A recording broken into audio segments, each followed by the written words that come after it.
आओ लवनासुर, आज अमावस्या की रात्रि है, भक्षण करो मेरा, लेकिन मेरे गांव वालों को छोड़ दो। लवनासुर।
ये क्या था?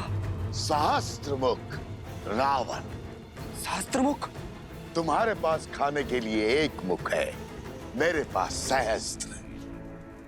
सहस्त्रमुख रावण तुम्हारा मामा। मामा? तुम्हारे पिता के प्रति मेरा आदर मुझे तुम्हारे पास खींच लाया।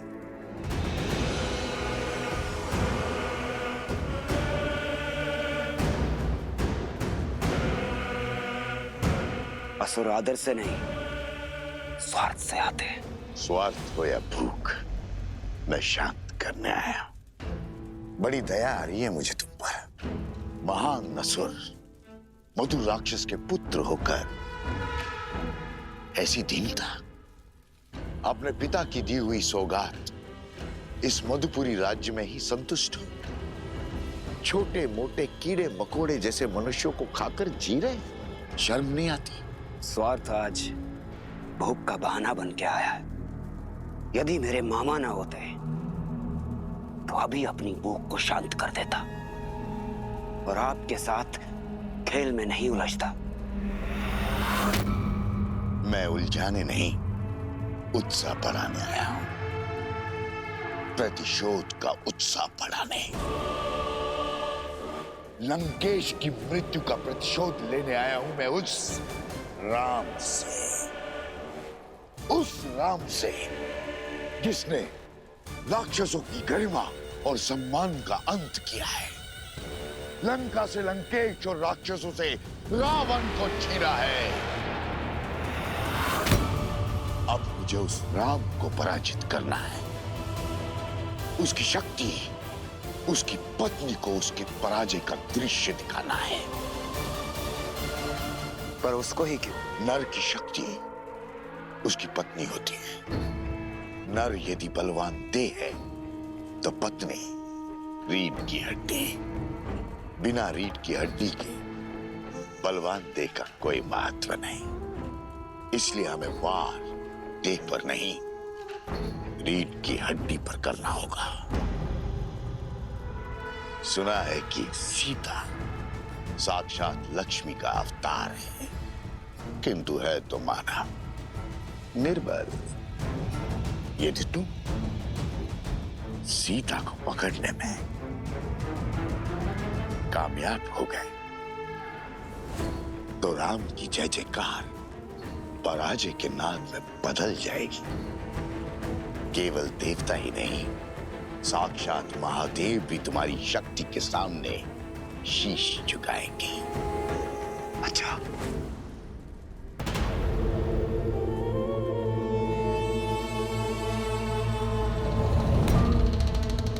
राम राज्य की स्थापना हमारी पराजय है। हमें राम राज्य की स्थापना को रोकना होगा। इसलिए सीता मुझे जीवित चाहिए, जीवित। यदि किसी तरह सीता पुनः अयोध्या की सीमा लांघने पे विवश हो जाए नहीं तो प्रजा का विश्वास टूट जाएगा। सिया राम का त्याग लोगों को ढूंढ लगेगा। और फिर पुनः होगी अग्नि परीक्षा।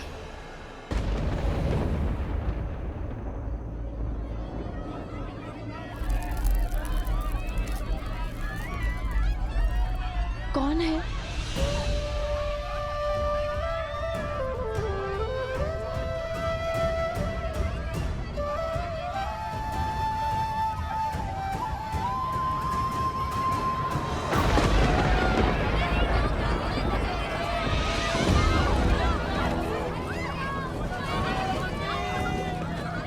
हमारी सहायता कीजिए, हमारे घर जल रहे हैं। यहाँ पे शरण लीजिए।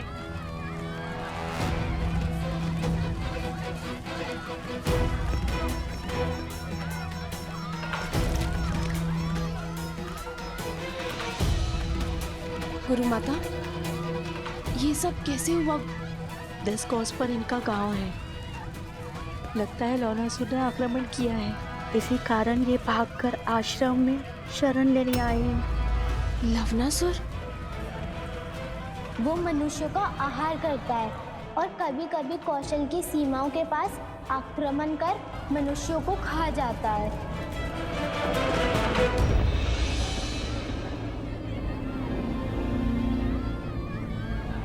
श्री राम। सीते,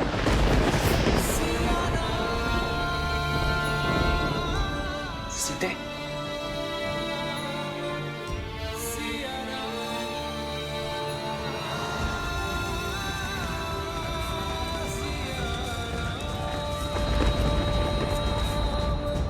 महाराज की जय। अभी अभी सूचना मिली कि वन में लवणासुर ने ऋषियों और आश्रमों पर आक्रमण कर दिया है।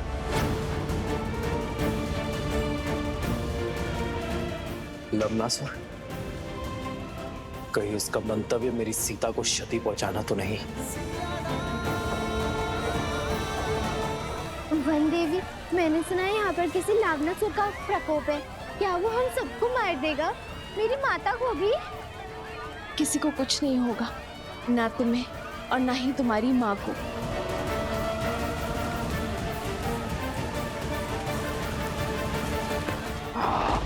किसी को नहीं छोड़ूंगा, सबको मार डालूंगा।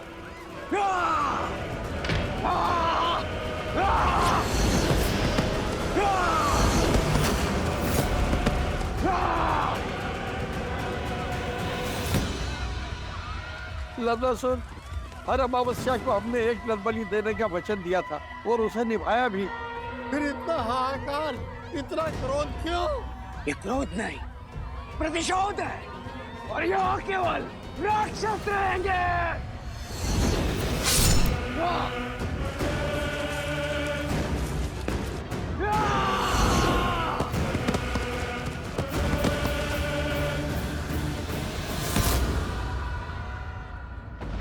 बहुत बड़ा विघ्न आ पड़ा है श्री राम। इस क्षेत्र को लवणासुर के प्रकोप से बचाइए। ये समस्त विश्व आपका राज्य है आर्य, आपकी प्रजा है आर्य। सहायता कीजिए।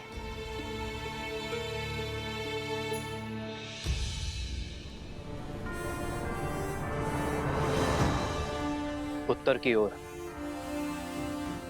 यहां मधुपुरी नाम की एक नगरी है।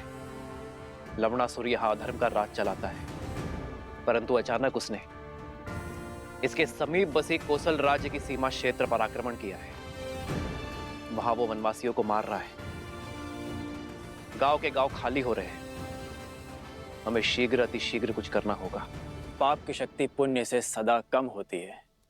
मधुपुर की प्रजा की सहायता के लिए भैया के आशीर्वाद से लवणासुर से युद्ध करने मैं जाऊंगा। अयोध्या का सेनापति मैं, इसीलिए लवणासुर से युद्ध करने के लिए भी मैं ही जाऊंगा। नहीं भैया, ये अवसर मुझे दीजिए। भरत भैया 14 वर्ष तक आपकी सेवा का लाभ उठा चुके हैं। लक्ष्मण भैया आपकी ढाल बनकर रहे हैं। आपके साथ भीषण युद्ध लड़े उन्होंने। कृपया मुझे लवणासुर को मारकर अपनी प्रजा की रक्षा और पराक्रम के प्रदर्शन का अवसर दीजिए।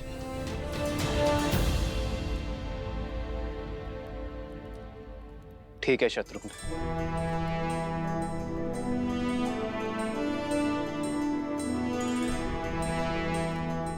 कूच की तैयारी करो शत्रुघ्न। मधुपुरी की प्रजा को एक नए राजा की आवश्यकता होगी। मुझे विश्वास है कि तुम लवणासुर का वध करने में सक्षम होगे। इसलिए कूच करने से पूर्व एक कार्य करना आवश्यक है शत्रुघ्न।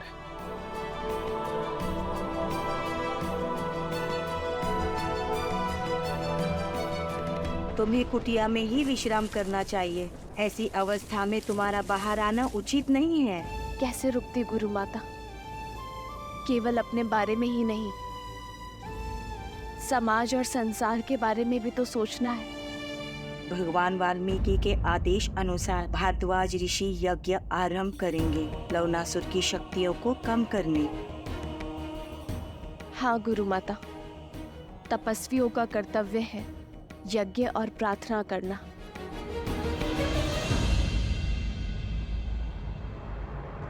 और मेरे श्री राम ना कर्तव्य अवश्य पूर्ण करेंगे। बस उन्हें सूचना मिलने भर की देर है। वो लवणासुर के आतंक का अंत करने में विलंब नहीं करेंगे।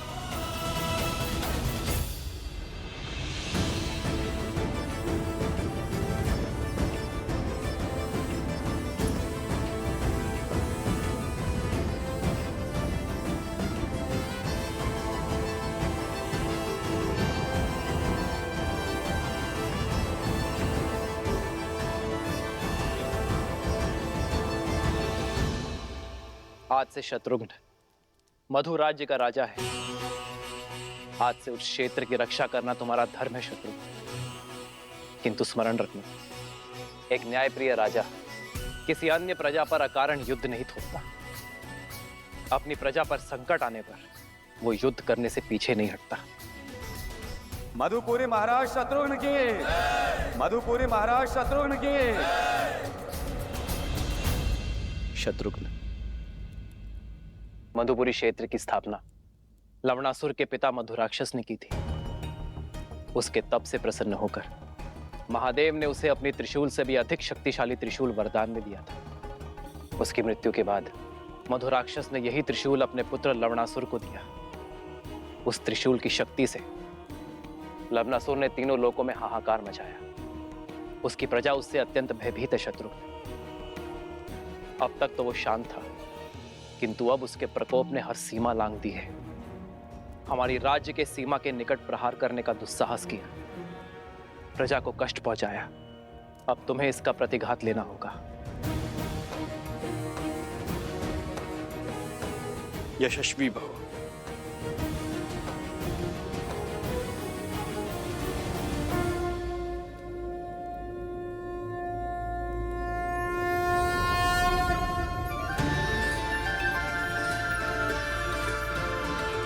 यह अस्त्र मुझे ऋषि अगस्त्य ने दिया था।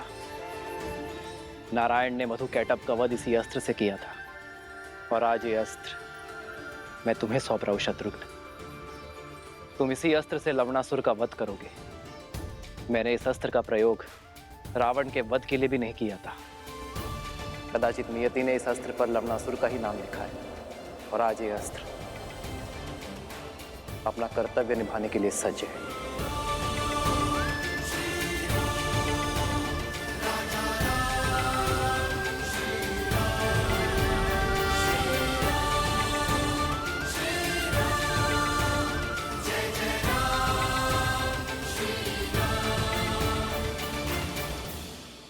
विजयी भव।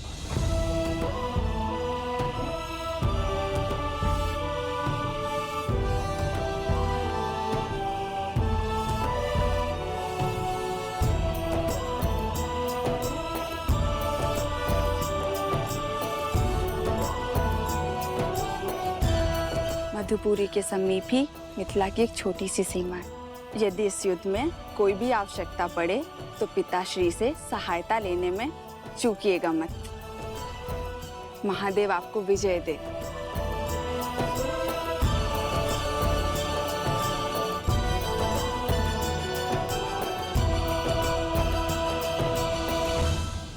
भगवान वाल्मीकि का आदेश है, सभी आश्रम जनों को अनुष्ठान में बैठ मंत्रोच्चार करना है।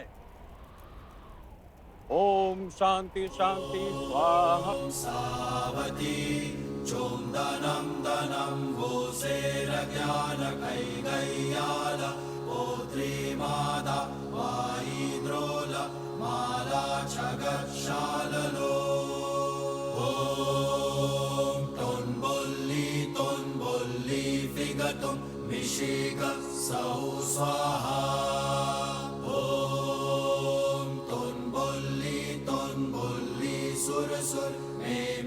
वन देवी, तुम ठीक हो? लगता है प्रसव की पीड़ा आरंभ हो गई है।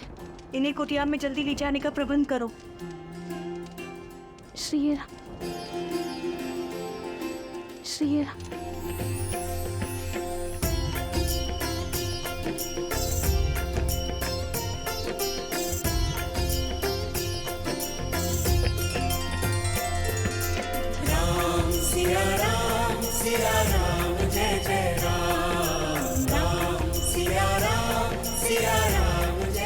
ये कैसा संकेत है?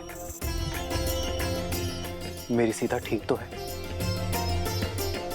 मुझे मेरे आराध्य की मूर्ति दे दीजिए।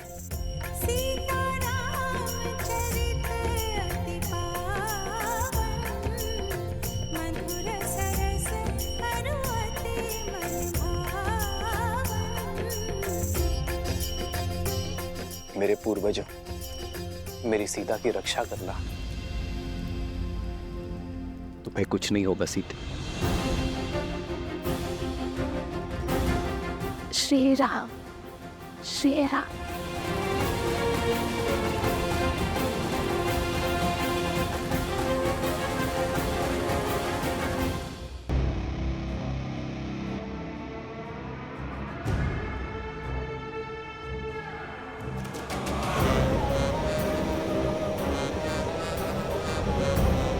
सीमा तो सुरक्षित है आश्रमवासियों। हम सीमा पार करके अंदर नहीं आ सकते, लेकिन तुम लोगों को बाहर तो ला सकते हैं।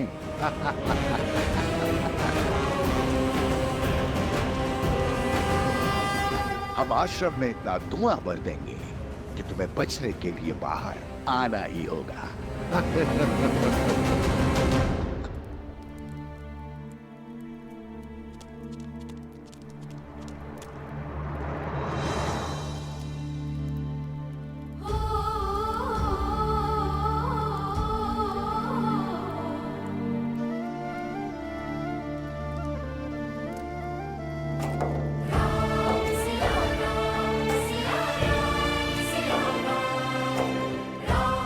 सीते,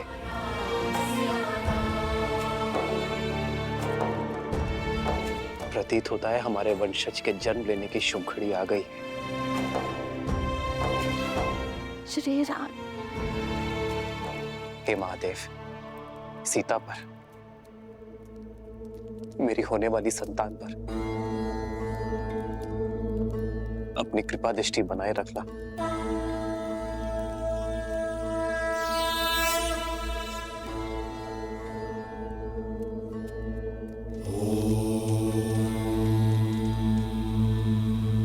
चिंता का कारण दिखाई दे रहा है ऋषिवर। वन देवी की प्रसूति में बाधा आ रही है। किसी वैद्य को बुलाना होगा।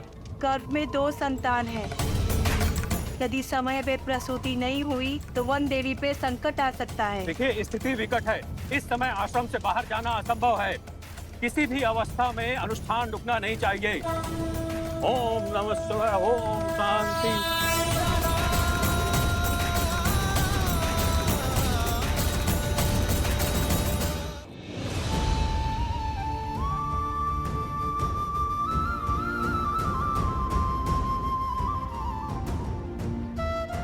श्री राम, श्री राम।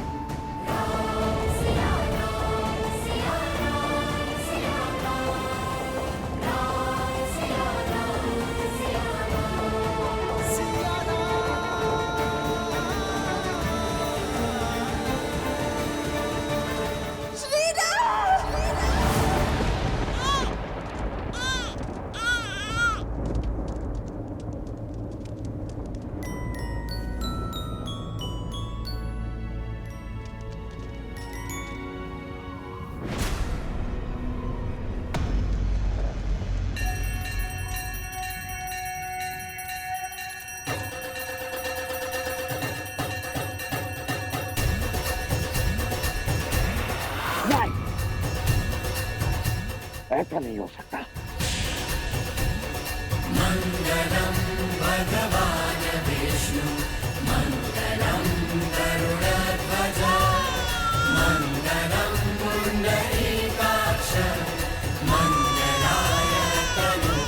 बधाई हो वनदेवी, पुत्र जन्मे हैं। 2 सुंदर पुत्रों की माता बनी है तुम।